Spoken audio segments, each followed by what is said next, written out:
Aparna ma'am.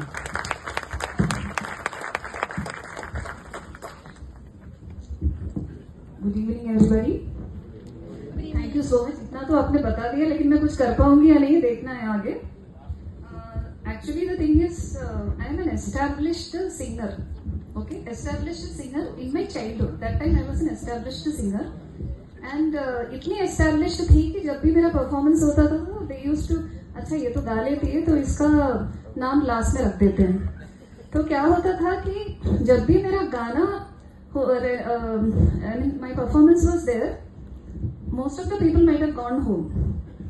Okay 11 o'clock के आसपास मेरा गाना रहता था। सिर्फ वो स्टेज में वो चेयर वगैरह ऐसे रखने वाला रहता था, माइक वो टेक्नीशियन रहता था, उसके अलावा और कोई नहीं रहता था। So this has been happening for a long time with me. तो फिर मैंने सोचा कि जब डीजे मैडम ने ऐसे मैसेज डाला in the group that there is some kind of if any hidden talent is there, so kindly message करके, तो मैंने सोचा कि मैं इस बार गाऊंगी नहीं, I will put stand up comedy. मुझे लगा था कि स्टैंड अप कॉमेडी डालूंगी तो शायद मेरे फर्स्ट या सेकंड में आ जाएगा, परफॉर्मेंस हो जाएगा और मैं आराम से डिनर के लिए चली जाऊंगी। पर यहाँ भी मैं मात खा गई, मेरा मिडिल में कहीं डाल दिया। अब तक पेट में इतना प्रॉब्लम हो रहा है कि I don't know whether I will be able to complete the stand up comedy, ऐसा है। So I was a very established singer in my childhood. तो मैं बाथरूम में गाना गाती थी और मेरे नेबर ने सुन लिया, and what he did was, there was a residence association का एक प्रोग्राम था, उसने मुझे मेरा नाम डाल दिया। मुझे पता भी नहीं था कि मैं गा सकती हूँ, but as kids what we used to do is during summer vacations we used to go to the bathroom में, सब अपने अपने बाथरूम में जाके गाना गाते थे और मेरा सबसे ज्यादा साउंड सुनाई देता था। तो तंग आके उन्होंने मेरा नाम डाल दिया, and then I sang. It was a Malayalam song which I had learned in my school. Kairali, Kairali. And when I was singing that, I saw that everybody were quiet. शौक की वजह से यहाँ पे सचमुच में मैं गा रही थी, मुझे समझ में नहीं आया। तो उसके बाद से फिर everybody knew that okay, Aparna sings. मेरे फादर उस वक्त कुछ खांसी जुकाम की वजह से went to a doctor, और when डॉक्टर अपनी वो पर्ची लिख रहे थे प्रिस्क्रिप्शन, तो उन्होंने पूछा आपका नाम क्या है? I am Baby Kamath, he said. Okay, so you are Aparna Kamath's father, that singer's father. तो इतनी पॉपुलर थी मैं वहाँ पे। तो जब से वो नाम आया तो मुझे लगा कि okay I am going to be very big singer. I started like you know bathroom में सिंग करने के अलावा आई यूज्ड टू मिरर के सामने खड़ी होकर, मुझे अवार्ड मिल रहा है तो मुझे क्या स्पीच देना है उसके बारे में मैं बहुत प्रैक्टिस करती थी, but ultimately I didn't do anything in life. और उसके बाद क्या हुआ, आई वेंट टू दूरदर्शन में उस वक्त इन मलयालम, ओके मलयालम दूरदर्शन पूमट्टुगल करके एक प्रोग्राम रहता था बच्चों के लिए। तो 3rd या 4th स्टैंडर्ड में क्या हुआ था, there was a group song, उसमें मुझे भी डाल दिया था और वहाँ हम गाने के लिए चले गए। बट प्रॉब्लम ये हुई कि मेरे लाइफ में first time I got lipstick and makeup वगैरह डाल दिया, तो फिर मुझे डर था कि वो लिपस्टिक निकल जाएगा। तो व्हेन गाने का when they were shooting the song, I was only lip singing. I was supposed to sing like Alapadiyum Thonilleri Thirayalugum Kayalilude, but I was singing Alapadiyum Thonilleri Thirayalugum Kayalilude. So finally nobody heard me singing, but everybody saw me singing, lip syncing. So वो भी flop हो गया. उसके बाद क्या हुआ, when I grew up everybody were telling me कि जो तुमसे शादी करेंगे ना वो बहुत लकी है, तुम उसको गाना गा गा के सुलाओगी करके. So then I thought okay अच्छा है. देन आई स्टार्टेड कि एक गाना मैंने प्रैक्टिस करना शुरू कर दिया, एक देवानंद का song, very old song. It sounds like this. तेरा मेरा प्यार अमर फिर क्यों मुझको लगता है डर. So then I met my husband in an interview. Okay मुझे एक्चुअली मैं बहुत फ्रस्ट्रेटेड हो गई थी. मैंने 6 बार नेट एग्जाम लिखा था और पास नहीं हो रही थी. सो लास्ट टाइम जब मैंने नेट एग्जाम लिखा तो उस दिन चेन्नई में सुनामी हो गई, अर्थक्वेक हो गया.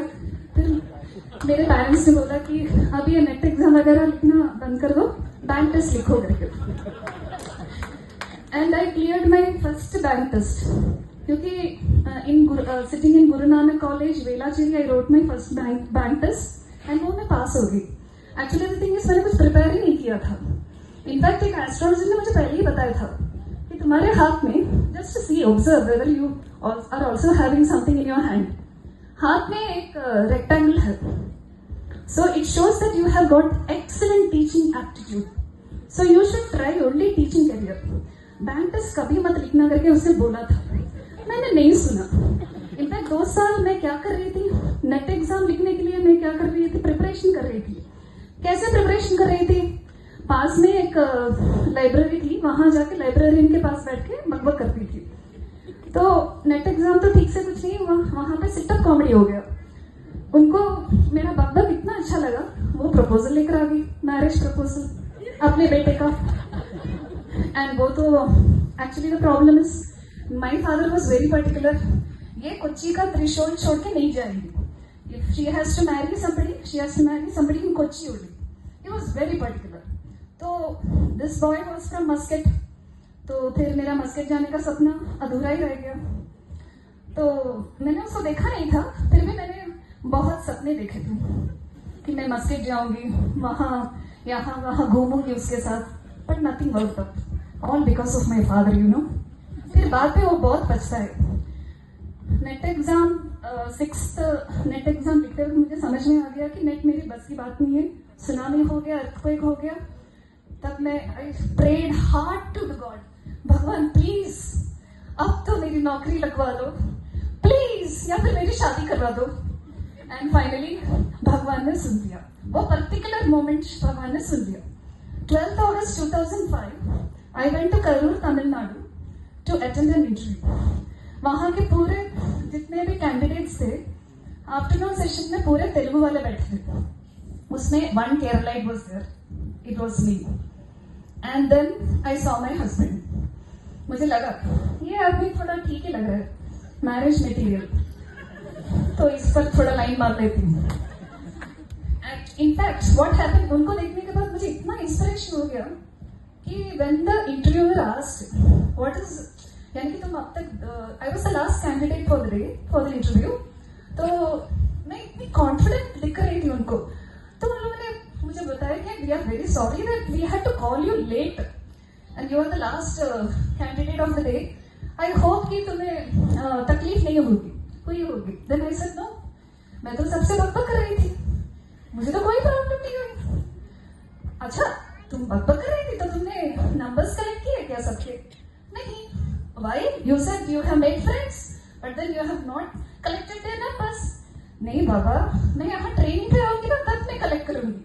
So they like my confidence. उसके बाद उन लोगों ने मुझसे कोई क्वेश्चन नहीं पूछा, जस्ट रिक्रूट कर दिया. उसके बाद क्या हुआ, मेरे फादर को पता चल गया ये तेलुगु लड़के से शादी करने वाली है. हो गया, उनका हार्ट ब्रेक हो गया.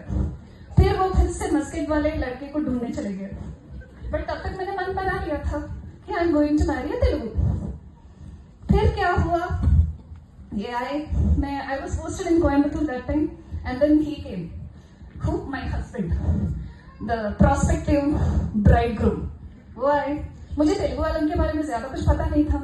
What ever association we had, it was over phone और ईमेल. उस वक्त उतना ही था. बात करने से पहले वो खत्म हो जाता था, रिचार्ज करना पड़ता था. सो व्हेन जब वो आए तब मुझे लगा, हम खाना खाने के लिए बैठे थे, तब मुझे लगा कि उनको कुछ मैन्युफैक्चरिंग डिफेक्ट है, क्योंकि the way it was Coimbatore, the person, the supplier, यानी कि जो सांभर का बकेट लेके खड़ा था, ये सांभर ले ही नहीं रहे.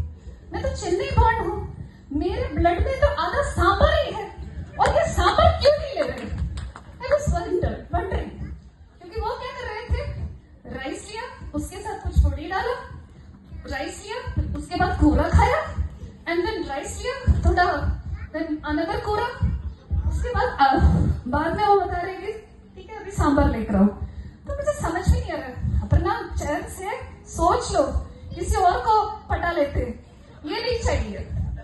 I was not sure why he is eating like this. That was nice. Then what happened? 2008 में finally we tied knot.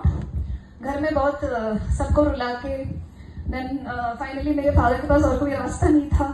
लड़की जवान नहीं और भी बुढ़ी होती जा रही है. 27 years हो गए थे. And that time my parents were staying in Besant Nagar. He always used to say कि अगर तुम शादी करोगी अभी तो फिर पास में वंडादुरे करके एक फिश मार्केट था. सुबह के टाइम पर लोग फिश लेते हैं, शाम होते होते कोई फिश लेता नहीं क्योंकि फिश जो है रोटन हो जाता है. वैसे ही लड़कियों की शादी जल्दी हो जानी चाहिए. अगर नहीं होती तो फिर वंडादुरे की फिश की तरह हो गई हो तुम. सो फाइनली वो मान गए and finally we married in Coimbatore. एक रत्न विनायकर टेम्पल था, वहां पे शादी होगी. शादी करने के बाद when I after within 1 or 2 months I came to Hyderabad. वहां आई तो वहां उनके रिलेटिव्स के पास खाना खाने के लिए बैठी तो उन लोगों को लगा कि मुझे कोई मैन्युफैक्चरिंग डिफेक्ट है, because I was combining everything. There was no distinction between kora pappu nothing. And the problem is खाना मेरे अंदर जा ही नहीं रहा था. Because if you ask for idli, they will give you podi. If you ask for rice, they will give you क्या pickle. Pappu करके जो देते हैं, दाल करके जो देते हैं, वो इतना हार्ड रहता है. मैं तो सांभर खा के पली बड़ी हूँ. मेरी माँ जो है 1 liter का सांभर बनाती थी मेरे लिए सिर्फ अलग से. Only for 1 idli, I will take 1 liter of sambar. इन्होंने ये क्या क्या खिला रही है. उस वक्त मेरी माँ ने मुझे श्राप भी दिया था, तुम इतना सांभर खा रही हो, मेरा इतना एफर्ट वेस्ट हो रहा है. देख लेना बड़ी होने के बाद तुम ऐसी जगह जाओ, शादी करके जाओगी जहां तुम्हें सांभर के लिए तुम तरस जाओगी. तो finally I married a Telugu person because मेरी माँ ने श्राप दिया था कि I will end up marrying, I will not get sambar. But today morning when I went to the canteen I was very happy. Madam ने सांभर अरेंज किया था. In the pacific two I mixed the sambar और इतना सांभर खाया कि मुझे लगा I can do stand up comedy.